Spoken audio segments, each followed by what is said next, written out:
प्यारे दोस्तों, आप सभी को जय मसीह की। आशा करता हूँ कि आप सब लोग प्रभु यीशु मसीह में बहुत अच्छे होंगे। आज मैं आपके लिए एक कहानी लेकर प्रस्तुत हुआ हूँ। अगर आपको कहानी सुनना पसंद है तो लाइक का सिंबल दिखाएं, अगर नहीं तो डिसलाइक का सिंबल दिखाएं। वाह, आप सभी लोग कहानी सुनना चाहते हैं, लेकिन मेरी आप लोग से एक रिक्वेस्ट है, क्या आप उसे मानेंगे? आप लोगों से रिक्वेस्ट ये है कि आप लोगों को कहानी ध्यान से सुननी पड़ेगी। सो इससे पहले कि मैं आपको उस बगीचे के बारे में बताऊं जो बहुत ही सुंदर था, लेकिन कुछ सालों बाद वो एक जंगल में बदल गया। सबसे पहले मैं आपको परमेश्वर के वचन की तरफ लेकर चलूंगा और हम पढ़ेंगे नीति वचन 24 का 30 से 33 पद, जो इस प्रकार से है। मैं आरसी के खेत के पास से और निर्बुद्धि मनुष्य की दाख की बारी के पास से होकर जाता था, तो क्या देखा कि वहां सब कहीं कंटीले पेड़ भर गए हैं और वह बिच्छू पौधों से ढक गई हैं और उसके पत्थर का बाड़ा गिर गया है। तब मैंने देखा और उस पर ध्यानपूर्वक विचार किया। हाँ, मैंने देखकर शिक्षा प्राप्त की। छोटी सी नींद, एक और झपकी, थोड़ी देर हाथ पर हाथ रख के और लेटे रहना।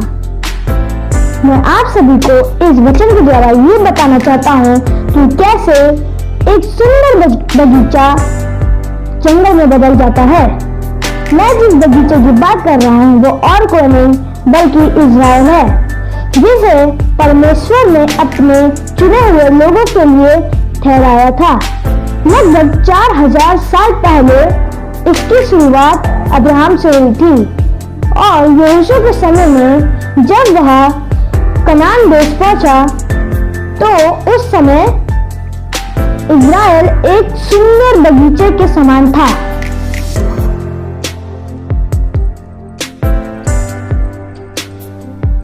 और जब तक यीशु जिंदा था तब तक तो सब कुछ अच्छा चल रहा था, लेकिन जैसे ही यीशु मरा और उसके बाद वहाँ के सारे एल्डर मरे, तो हम न्यायों की पुस्तक में पढ़ते हैं तब वह जंगल में बदल गया था।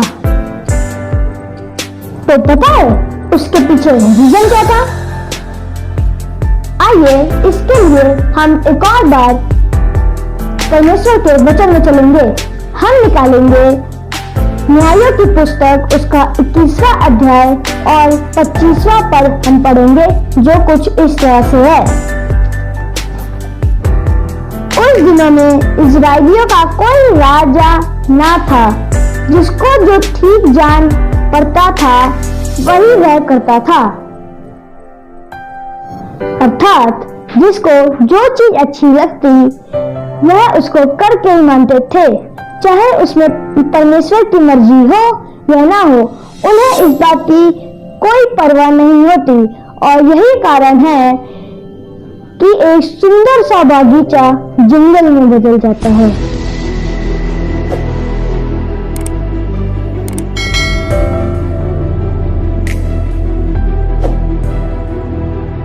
हाँ मेरे प्यारे अजीजों, जब हम एक खूबसूरत बागीचे को देखते हैं तो हम पाते हैं कि इस खूबसूरती के पीछे एक माली अर्थात गार्डनर का हाथ होता है, जो हर दिन सुचारू रूप से उसकी रखवाली करता है।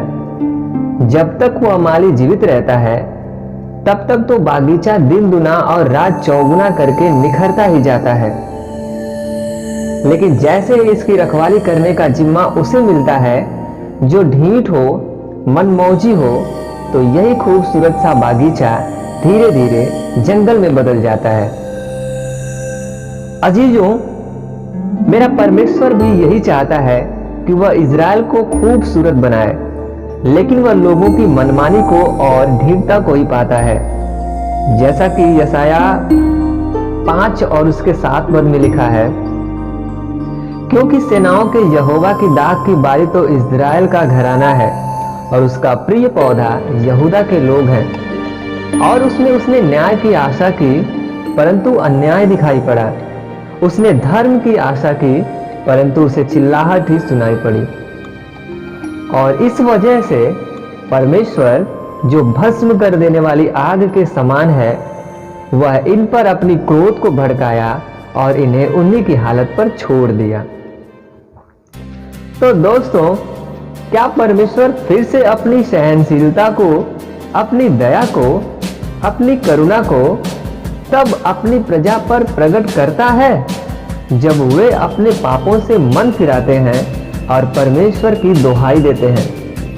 इस बात को जानने के लिए हम फिर से मिलेंगे अगले एपिसोड में, जिसका संचालन करेंगे मास्टर अभिनव कुमार। तब तक के लिए आप सभी लोग को जय मसीह की।